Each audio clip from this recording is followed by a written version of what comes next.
Joie and Mandy. Hi guys, welcome to my Ex Appeal, Your Everything Divorce podcast. My name is Joie Comeiro and I'm here with Mandy Baker. And we are the friends that you didn't know you needed. We are so excited today, Mandy. We have a guest. been waiting. Yeah. We have a guest, a real life guest. I can't even stand it. We are official. She likes us. And she likes us. We don't know that. We don't know that. So I'm going to introduce our guest. She's actually a personal friend of ours too, which makes this all the more better. Actually, because she would say yes, because she knows us and she does like us. So that's good.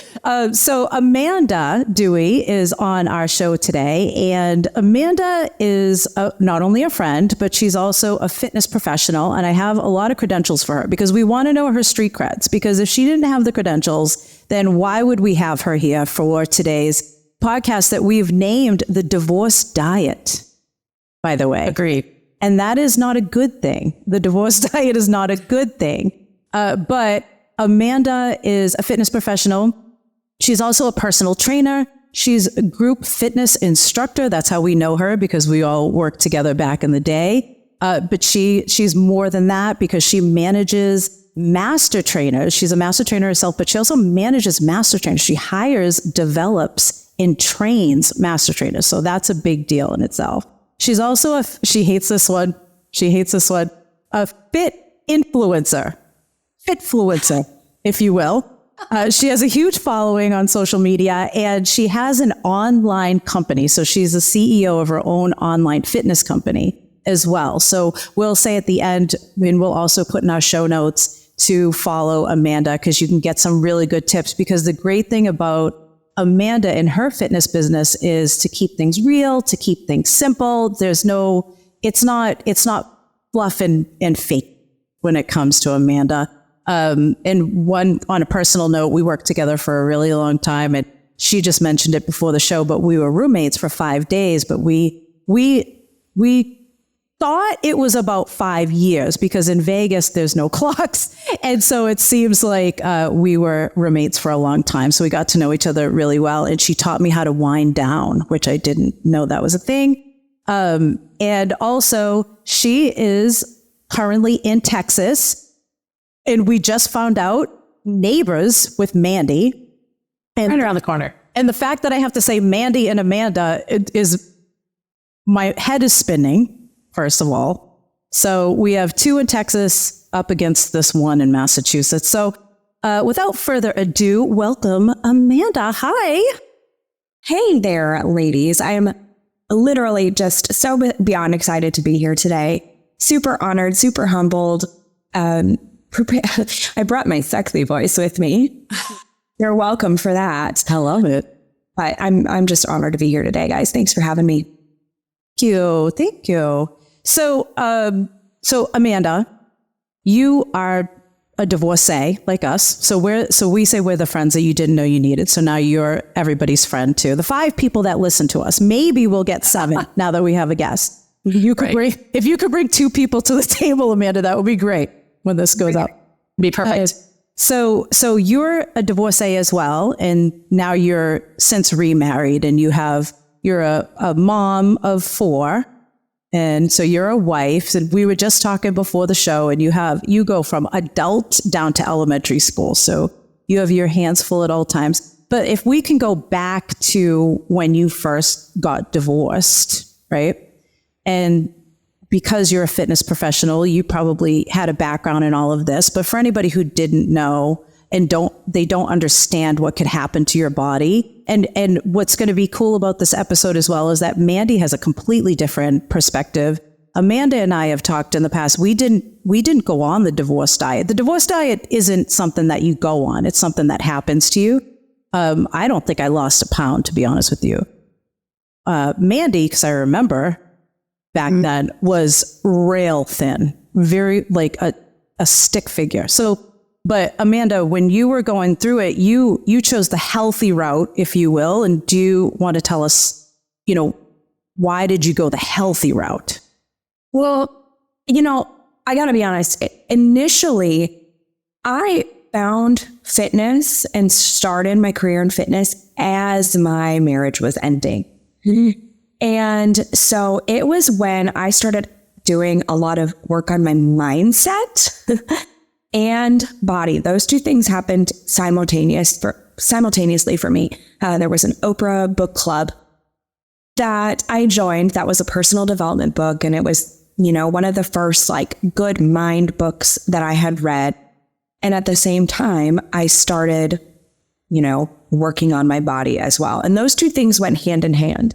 And as those two things started improving, everything else was kind of falling apart. So I didn't necessarily initially know that fitness was, healthy mindset, healthy body was going to be kind of my savior through divorce, but I'm so grateful that it was. So for me, what was the initial question? Why you chose the healthy route? What was the driving force? So then when the decision was made and it was like, it's over, we're getting a divorce, initially, like right away, I knew that whether or not, like whatever the future was going to hold for my ex, I knew that my boys, I had two little boys, they were just 2 and 4, like literally right between their birthdays of being 2 and 4. I knew that they had me. Yes, our marriage had failed. I was not going to fail them in any other way. I just really had this determined mindset. And to me, even if it wasn't this conscious, like, and I don't even know that it was conscious, but I knew if I wasn't going to fail them, I had to be okay. And I couldn't fake being okay. I had to really be okay. Mind, like above the shoulders, first and foremost, because if my head wasn't right, I wasn't going to be able to make other good choices. And then that physical outlet of fitness really helped support my mind being okay. And I knew if I could be okay, I was going to get them through it and make our life better. I love that. And I love the fact that I think with fitness, a lot of people don't understand that those 8 hours that you're doing a training, because I think I went through a couple of trainings with you, Amanda, during that time. And I didn't know that you were going through your personal struggles. I had no idea. So you hit it well. And I think that when we go through something so heavy, finding that outlet that allows us to escape and pour into others at the same time, you can't concentrate on anything else. When you're teaching a group fitness class, you are in it to win it. That is your 45-minute to help others escape. But it does do us such a great benefit too, because we have to turn our phones on do not disturb so no text messages come through. You can't handle the shit tornado that we've talked about. You're concentrating on other people, which also helps us kind of resettle and get back to that baseline so that we can think clearly to go back to our kids. So I love that. I think there's two things that you're really speaking to there that resonate with me both then and still now.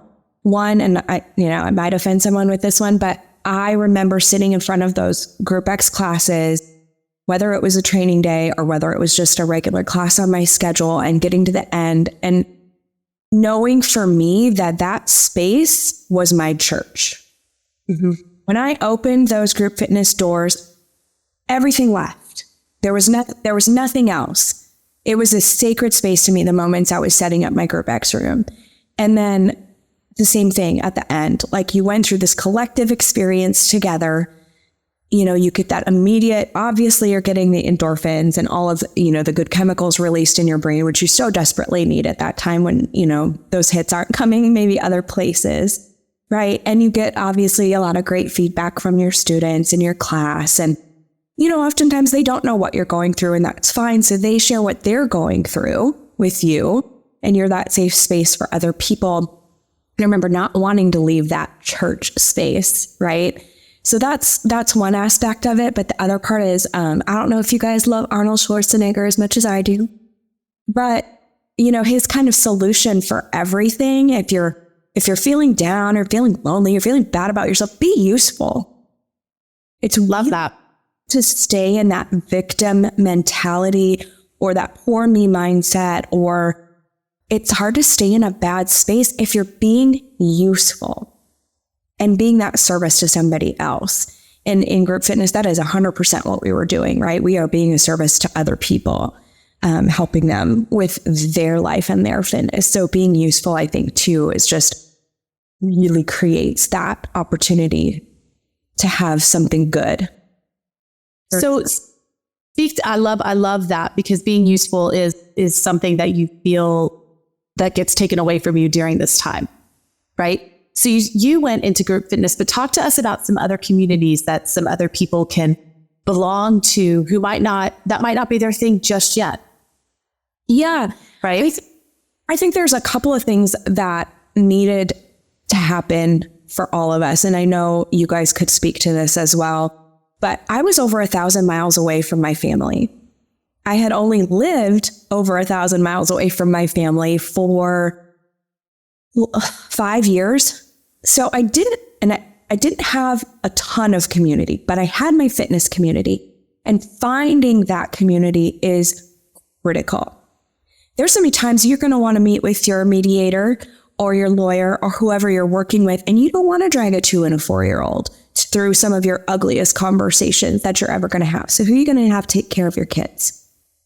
Maybe you're someone who has to re-enter the workforce and you need to go on a job interview. Who's going to help you with your kiddos at that time? Or maybe your day hasn't gone well and you need a good cry. What community are you going to turn to? So maybe for some people it is church. Maybe for some people it is going to be, their group fitness community.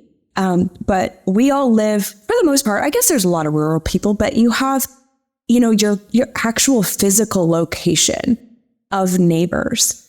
And speaking of being useful, something that I think a lot of women struggle with, but was a helpful reminder for me, is think about how you feel when you help someone else. Think about how you feel when you bring someone a meal after they've lost a loved one or had a baby, right? You feel really good about that. You feel good when you volunteer at a shelter or in animal rescue or whatever that may be, right? So what you have to remind yourself as the receiver of that help is you're giving other people an opportunity to fill their own cup when they help you. Your community, your neighbors, they want to help, so you have to let them. And I think another thing about finding community is making sure that it's a positive space. So, I talk a lot about like the healthy mindset as well. And there's a lot of free ways to connect with that community of free mindset. Get a library card. Your library has book clubs. They have support groups. They have game nights. They probably have a divorced ladies' night. Libraries are such a great source of community. Just as even just a place, maybe it's not something you stick with, but you'll meet somebody. So I think just being brave enough to put yourself out there and go do something. Start walking in your neighborhood. Maybe you have a walk club and maybe it's just you and your next door neighbor, but that walking meditation can be great for you. I just think that there's a million different ways to find community. It's really thinking about what do I need and being brave and reaching out and going for it. And I think too, when you said that too, is some of us are extroverts and some of us are introverts. And so it's, like you said, being brave, because a lot of it, if you're already an introvert and then you're going through something, it's going to be a lot more difficult for you to go out and be like, I don't want to make any friends. But at some point you do need other people around you. Because if you're just isolating, it's going to get real dark real fast. So you don't want to do that either. But I like what you said. And there's divorce support groups. I know that there's a lot to find on Facebook, but sometimes that can be, Mandy and I have joined some divorce groups, and sometimes that's more toxic. So be careful about these groups that you're going into, but maybe you go into a divorce group and there's one person that you just kind of connect with and you're like, hey, that's the person that you take it offline a little bit. But yeah, I think there's so many free resources. Just have to Google and find out too. what you can do if there's nobody around you. But yeah, you can go down a toxic road. You can. And I love also to piggyback on that, the fact of being the recipient and being open to being a recipient, because you don't know what the person who's gifting you that gift, you don't know what they've been through and who carried them. And so they're paying it forward. I remember being with the kiddos and it must have been written all over my face. And the lady behind me paid for my groceries. And I was like, I broke down in the middle of, I don't remember what grocery store it was, but I just broke down and she was like, honey, you're going to be okay. Let me do this for you. And I was like, no, but it's it's kid food. I felt bad. But at the same time, I don't know what she had been through to receive that. And then you have to remember that as you see others going through a hard space to pay it forward as well. Because I think that's how that circle keeps going. It is those little things. I have a fun story. Maybe he'll hear this. Maybe he's a listener. I don't know. Drew Bledsoe lived in this area at the time of my divorce, and he was at the same grocery store as me, Mandy. This is what sparked that memory for me. And I had those two little boys and this big cart of groceries, and he followed me out and he loaded my groceries for me as I was buckling my kids into their car seats. And even just that tiny little kindness of him going out of his way to see the same thing. I mean, I was worn down. I was worn out. I couldn't handle one more question from the kids. And so him just doing that for me while I was occupying them was so, like, that's part of the mindset though. Like, you have to see that, like, willing not even just to receive it, but like to fully receive it. And agreed. Drew, go Drew. All right. And it does make a huge difference to have friends that have been through a divorce too, because some people just don't get it. And that's fine. How would they get it? If they've never been through it, they're not going to get it. But it is good to have like a friend that you can, because sometimes we just need validation. And so you feel like you're the only one going through this. Like, there's no way anybody has it harder than you have at that time. They just don't get it. And you just have that one friend that's like, same thing happened to me. And I did. And you're like, yes, that did happen, I do. I remember, Amanda, I think I was standing in line at a function and you were further up ahead. And I remember looking at you. I think that's when I learned from someone that you weren't going through a hard time. And I remember looking at you and I distinctly remember going, she is handling this so gracefully. Look at her. She's smiling. She's talking to strangers. Like, it makes me want to cry because I distinctly remember watching you and going, God, look at her. She's going through hell. And I didn't know, because I was married at the time, didn't know I was going to go through a divorce. But it's those little things that I think the universe plants in your head that when you start going through it, you go back and like remembering Amanda, she handled it with grace, Mandy. So when people look at you, they don't think you're a hot freaking mess. Be Amanda Dewey, handle it with grace. So thank you for putting that out into the universe as well. I don't even think you knew you were doing that.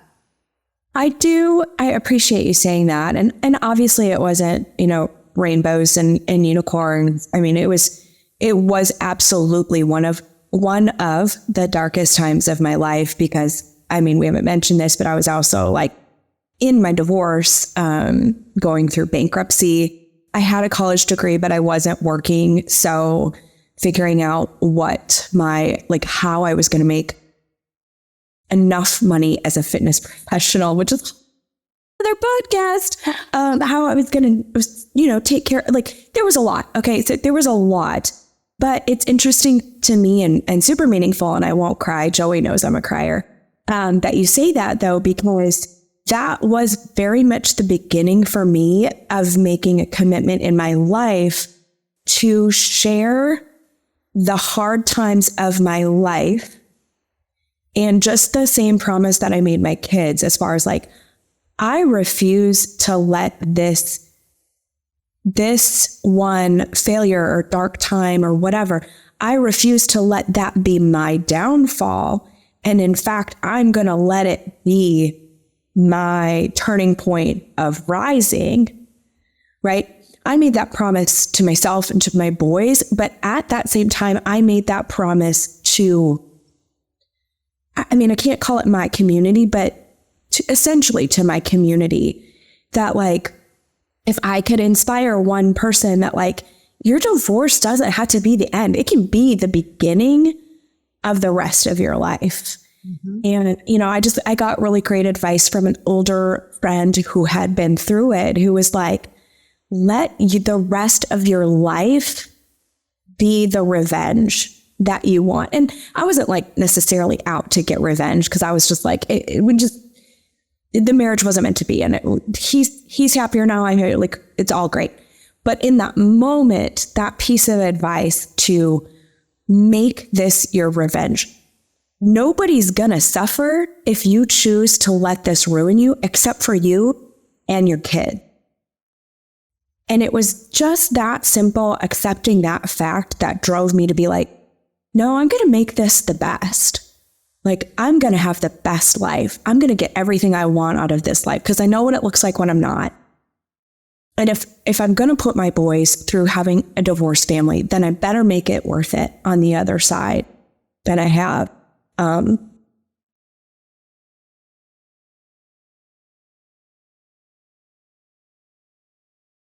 knew she was going to cry. I knew it.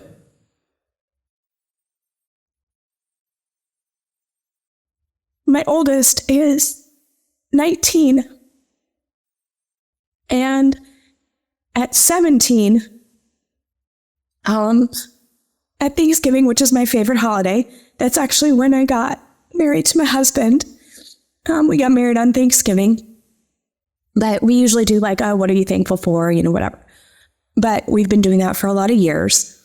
And so 2 years ago at Thanksgiving, I said, okay, this year, let's just say something unexpected. Could be something different that you're grateful for. Or, you know, with the little kids, maybe it's something silly you're grateful for or whatever. We go around the table, we get to my oldest. And he says, I'm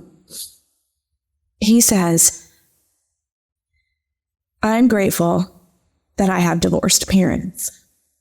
And he said, because if I didn't, I wouldn't have my 4 other younger siblings who I love. And he goes, and I wouldn't have 4 parents to love me. And I wouldn't have 2 amazing examples of what a happy marriage could be. And he's like, I am so grateful for my divorced parent. That was it. Stop it. Right? See, it's like, that's cry-worthy. I'm not just being emotional. That's cry-worthy, right? That is so. Okay, so first of all, your son obviously is a very smart kid, because not all kids see that, but it is kind of anyone who's listening or watching now Amanda cry her face off. No, yeah, fix your makeup. Somebody could be going through a really dark time listening right now, but it's what you make of it. It's how you're going to make this. Like, you can recreate you create your life after this. You know, you have a whole new, it's a do-over. It's a start over process. And look at what can happen. Now, does that happen to everybody? No, but that can happen. And my kids, not as dramatic, but my daughter has said the same thing. I love having 4 parents. I have a ton of grandparents, and we have all of this greatness now around us. So they do. I mean, would you rather see 2 miserable parents or 4 happy parents? You know, which one is it? And maybe the 2 parents that got divorced aren't happy in the same room, but you still can see happiness. So I love that, Amanda. Me too. I love that for you. That's awesome. So with that said, right? Because you know how I am. I like to turn that emotion right off.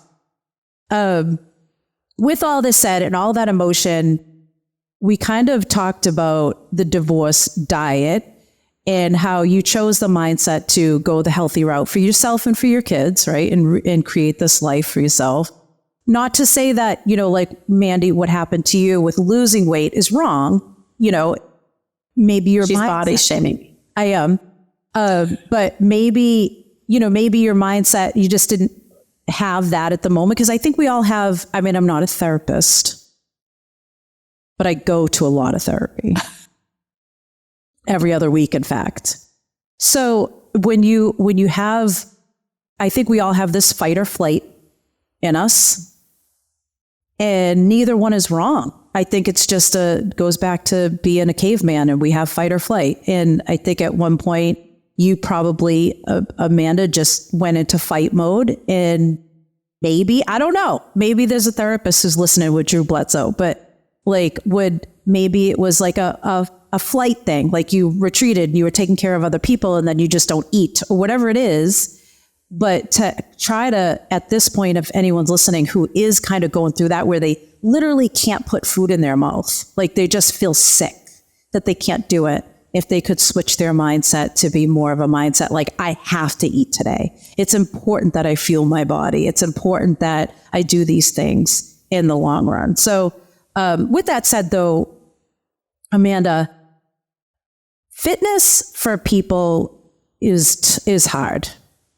And it's like, for people thinking about right now, if they're not healthy, whatever size they are, like I think the three of us, especially sitting here as fitness professionals, as well as gone through a divorce, and Mandy and I being in the divorce business now, but we're all fitness professionals as well. The three of us never care what people's sizes are. We're not those type of fitness professionals. We're all three of us are all different shapes and sizes, right? And so not that, but there's people out there that could be skinny. They could be, whatever you consider.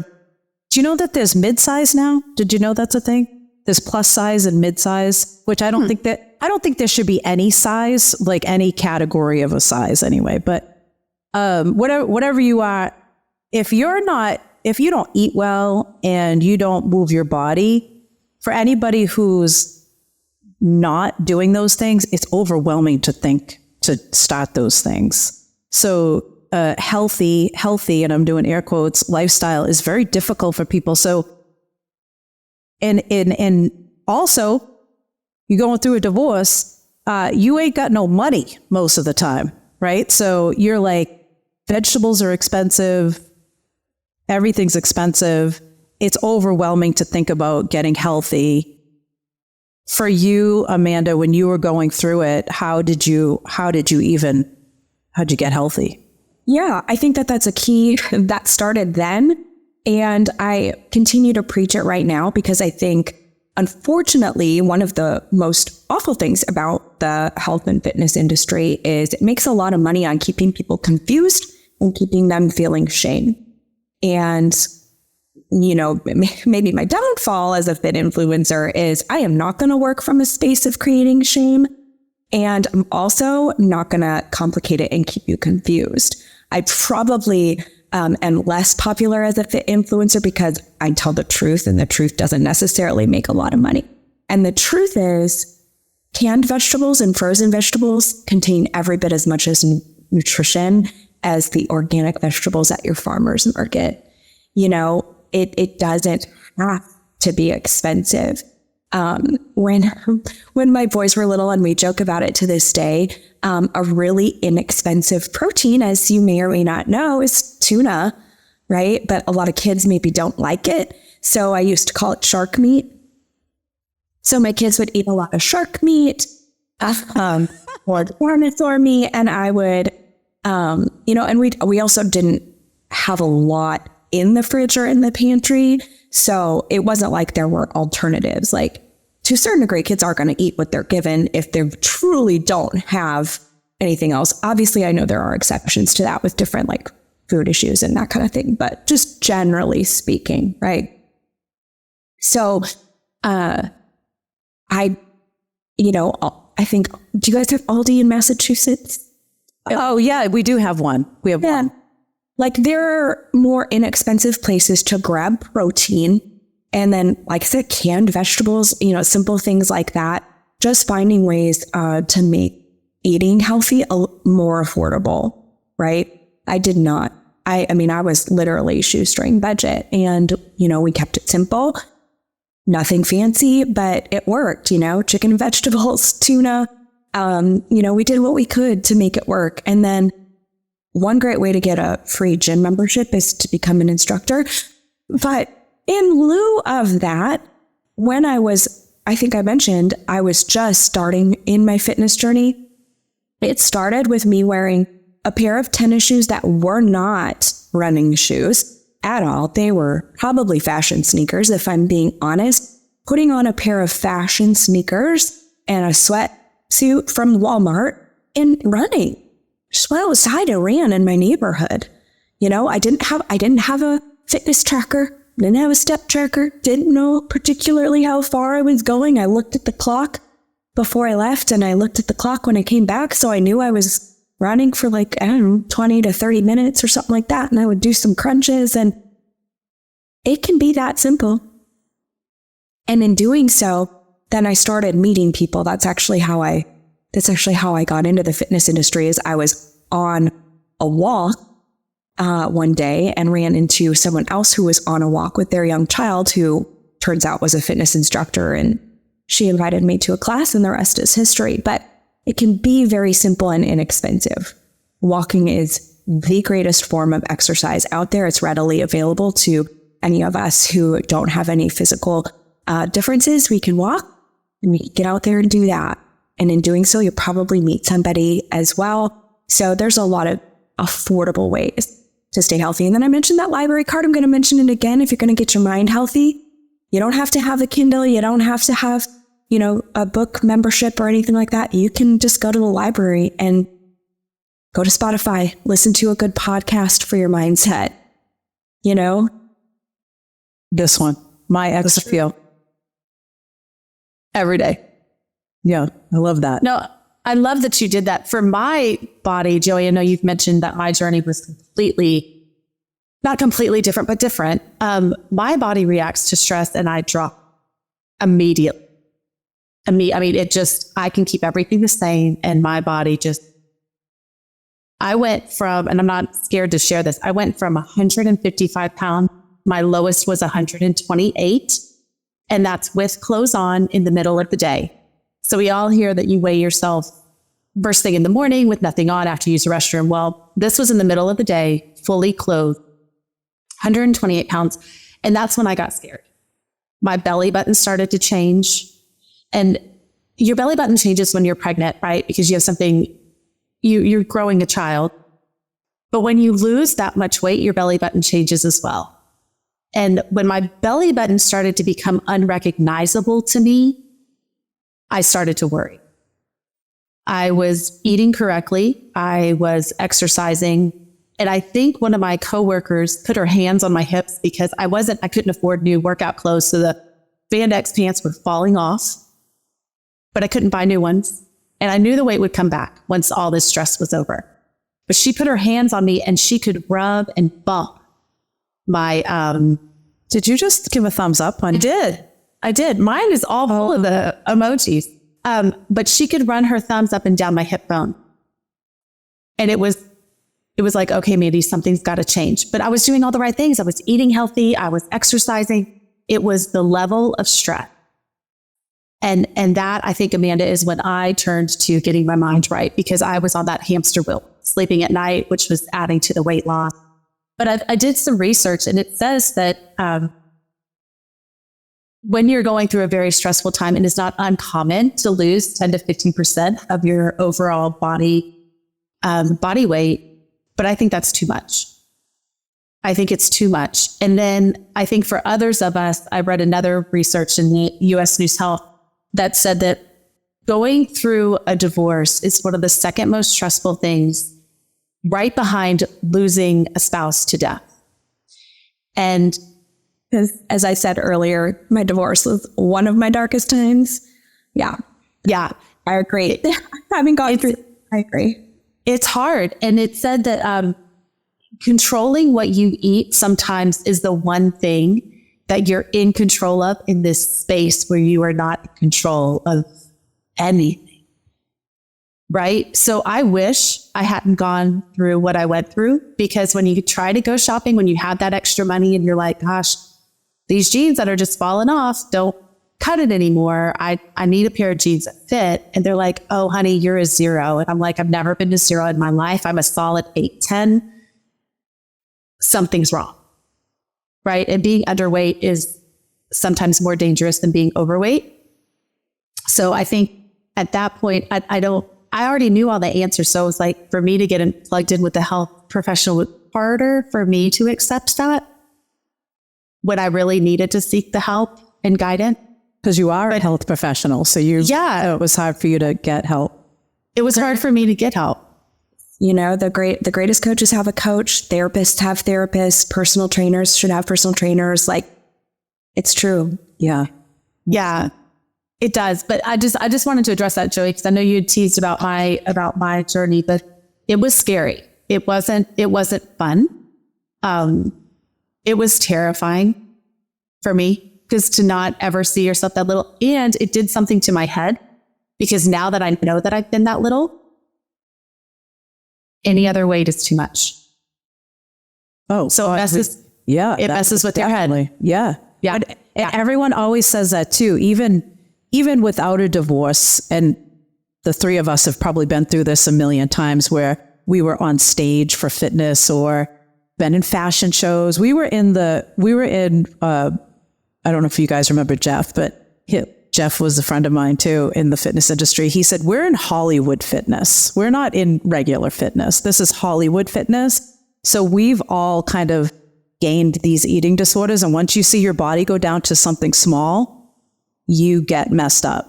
We were in Hollywood fitness 10, 15 years ago before Strong. And while Strong was what fitness was. Mm-hmm, mm-hmm. Or we had, I may agree with you, Joey, that we don't need the labels of plus size and mid size, whatever, but it's certainly better than one size, which is when we were all in fitness. Right. Yeah. Right. Yeah. One size and it was not healthy. Yeah. And I think, and also with the divorce, Mandy, like you were saying, your body just automatically loses weight. For a lot of us, we just automatically gain weight. It just comes on. Even if I feel like my eating is the same, the stress all gets held in your belly. So our bellies would go up too. So it could go either way, and it's dangerous. For your weight to fluctuate is just dangerous anyway. So like you said, like you got small and it's super, you look scary. Not to say like, you look like you were stressed. Like when I saw you, I was like, she is going through something. Yes. And I remember at that time they needed a new headshot. And I wrote our corporate office and I was like, can you just change the background in mine? My smile's not there. My smile's not there, y'all. Y'all are going to get this headshot of me. I'm going to look like Skeletor. If anybody remembers what Skeletor is, y'all better remember what Skeletor is. Okay. Yeah. I'm going to look like Skeletor, and my smile's just not. It's absent. It's not there. And she got the copy of it, and she was like, "Yep, we're going to see what we can do with the old one." And I was like, "Thank you." It's a tough time. It really is, and I don't think anybody knows what somebody's going through internally. And there's so much going on that you're not thinking at the moment. Like you said, Mandy, it took you a little while, but then you were like, okay, wait a second. I'm a little too skinny here. Like something's up. But all this is going on. There's so many things going on in the divorce besides just if you are, my kid's okay. That's just one piece of it. You're like, am I going to be okay? Am I going to live in the gutter? Am I like, there's so many things going, you're fighting with your spouse. Like, I'm sorry. Like, I know that some people are very amicable, and I actually was. I was lucky enough to be pretty amicable. We got along really well, but that doesn't mean that it was fantastic. We were still not getting along. We weren't married anymore, So there's so much going on. And sometimes the last thing because especially as moms, you put yourself last. And so you're thinking, okay, well, who cares if I'm getting smaller or bigger, or I'm not healthy, or I'm not moving my body? I have to take care of everybody else and make sure everybody else is okay. And like you said, at one point you saw Amanda in line and you're like, she's holding it together, but she was probably completely shattered inside. So that's a big weight to carry as well. Because I'm the type of person who, if you say, how are you doing? I'm just going to say good, because I would never want you to worry if I'm not okay. So I always have to, act like I'm good. And that's a heavy weight to carry around. I think you're touching on something so super important, though, whether you're going through a divorce or not, is there tends to be this martyrdom, I guess, amongst women, moms, etc., of like, I'll just do it, putting yourself last, or like putting the woman on a pedestal who does everything for everybody else, but, isn't necessarily taking care of herself. And just to kind of circle back to where we started, when I knew that this was going to be my reality, I was going to go through a divorce and start my life over. I mean, I think there's like a biblical reference. I'm not really a Bible girl, but you have to think about like, what are you going to build your foundation on? And if I'm the foundation from which my children are going to grow, for what the rest of my life is going to grow, with all the people that I have the power, the opportunity to influence in one way or another through my platform in fitness, right? I have this opportunity to be a foundation for myself, for my kids, for my future family, for my business, for everything, right? Am I going to build it on some janky ass looking, chipped up rock that's fallen apart and then try to build something beautiful from that? Or am I going to try to find the best, like the keystone, like the place where the foundation that everything else is built on is going to be strong and safe and together? And I get it. It may feel like asking like for a lot to be that thing that's put together. But a lot of times, like over the years, I asked, well, what's the alternative? Because if the alternative is building off of something that's super duper not fundamentally sound, I mean, my alternative isn't so great. So I'm going to do the work to make sure that that foundation, that everything else in my life is going to be built on, is okay, which means I cannot be a martyr. I can't. It's not selfish to hand your kids off for 30 or 45 minutes so you can exercise. We know that exercise is going to get our body right. We know it's going to help get our mind right.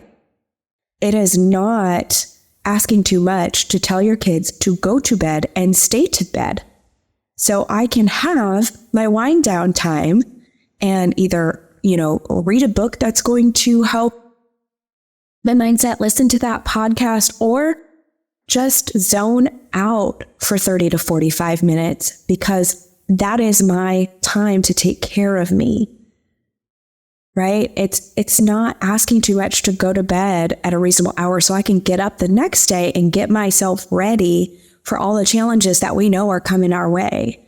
So while I think there's this tendency to like put on a pedestal the martyr, what really the mindset shift there needs to be put on a pedestal, the woman who is willing to go, I need this so I can do all this for everyone else. It's that mindset of like, I'm going to take care of me so I can take care of you. Absolutely. So true. So true. Marriages, friendships, parenthood, work. I mean, it really applies to all areas, in my opinion. And also, I think, well, if in Mandy's case, if she's eating right and doing all the things, knowing when to like seek help, not just friends, not just, because I think it gets to a point where you need professional help, doctors or nutritionists or a psychologist. There has to be a point. And actually, now that we're talking about this and we're the friends that you didn't know you needed, we're telling you now to go get help. Don't let it get to this point. Yeah, don't let it get to that point. I think it was my father who one day standing out by the car said, girlfriend, you got to put on some weight. He said, if not, I'm stepping in. And it's like, oh, when daddy steps in, it's serious. Yeah. So you can get sick. And so when my dad, who isn't a health professional whatsoever, I mean, sweet man, but knows a little, can do a lot of research on his own and probably was doing his research behind the scenes. But it's when those who look at you and know that you're going through the muck, but can see physicality of what it's doing to your body, hair falling out, losing sleep, dark circles under your eyes, belly button changes, which you should only know, but I want to say it's when you go silent is when those that care about you the most will hear you the loudest. And that can be with their eyes as well. Because I think other people in the fitness industry, I think it was said to me, oh my gosh, Mandy, but you didn't know that you had 20 pounds to lose. And I was like, if you only knew the hell that I was going through, like, so we live in this world of what we call Hollywood fitness. And those comments get said because it's where we lived, right? And so we have to battle. And even if you're not in the fitness world, you have to battle and put up those boundaries and know that, you know, be like a duck, let it roll off your back, but fight your war. But there are people on your side for sure. You don't have to fight it alone. Not at all. Not at all. So we can wrap up, right? Or do we have? I think that's it. Yeah. So Amanda, now what would you, if you had to, I'm putting you on the spot now. If you had to just kind of bottom line it for us before we wrap everything up, what would be your bottom line to all of it? Because we just talked about kind of everything, but you did say that there was a light, but somebody listening right now didn't have Drew Bledsoe helping them in their car. Like where are they at right now? How do they get out of this shitstorm with their health? Well, with their health? Or with everything, their health and wellness. Well, step one. There's like, you know, it kind of depends on who you're talking to, right? Okay. But I think I would say rescue your own damn self, right? No one's coming to fix this for you. So if you're the one that's gonna have to do it, make damn sure that if you're the one that has to do it, if you're the one that has to rescue yourself, that you have the best equipment available to you, right? And it starts with your mindset and your mind. And then if we can get that right and we can get that in shape, you know, do whatever you need to do, outsource it, you know, whether that's whatever that may be, all the things we covered over the last hour, right? Get that mind right. The body will, by taking care of the body, because that is your vessel, that is your boat through the storm, right? That is your vessel that's getting you from A to Z every single day, your mind and your body. If that's who has to do the rescuing here, make sure you get it right. Because when that's right, not everything's going to be perfect, but you're going to be so much better equipped to handle all the storms that are going to come your way. I love it. And having that control over that one, you can't control everything that's going to happen, and you have to relinquish control on a lot of things, but you have control of this one thing. And like you said, your revenge life. Now, granted, it's not going to be like my revenge life and everyone's like, oh, you made it. But you, in that mindset of forget the revenge body. I hate revenge body. Revenge life is what you're going for, a better life for yourself. So I love that. Amanda, you're okay. I'll keep you. You're just okay. We loved you. I'm just kind of glad you came here today. That's all. Yeah. That was amazing. Thank you so much. So anything else that you wanted to add, Mandy, before? No, I'm so thankful that we were able to cover this early on, because I think that it's important. And everybody. It is. It's important for everyone. For everyone. Everyone should know these things. So if you want to follow Amanda, and we all feel like you should, she is Amanda L. Dewey, right? There's an L in there. Don't forget that L. There is Amanda L. Dewey on Instagram. And then like if you're a Facebooker, Amanda Dewey Fitness. Okay. If you're a Facebooker. Yeah. It's a different breed of people. And, you know, like TikTok, that's a thing, you know. Yeah. Right? Let's not. I watch reels like an adult, Amanda. Oh no, come on. Come to the dark side with me. We need to live together again so I can show you how to wind down with a little TikTok. I'm an adult on Instagram. So follow Amanda because you'll get great tips from her daily. There's always posting. So if you want to know more about how to get healthy, you can reach out to her. She has, like we said, she has her online fitness community. So you don't have to be in Texas. You can be from anywhere. So make sure you follow her. And then for us, if you are still here listening or watching, that means you made it to the end and we're still friends. Apparently, we haven't offended anyone yet. So we would love if you would follow us on Instagram and maybe give us a like, do something. Hit a button. Tell a friend. Hit some sort of your call to action today is to hit a button. Hit a button. And that's all we have for today. We will see you next time on My Ex Appeal. Bye. Do we dance it out? Thank you, Joe. I'm about to pee my pants. I'll go pee. Thanks to our listeners, sponsors, and our lawyers on My Ex Appeal and Everything Divorce Podcast.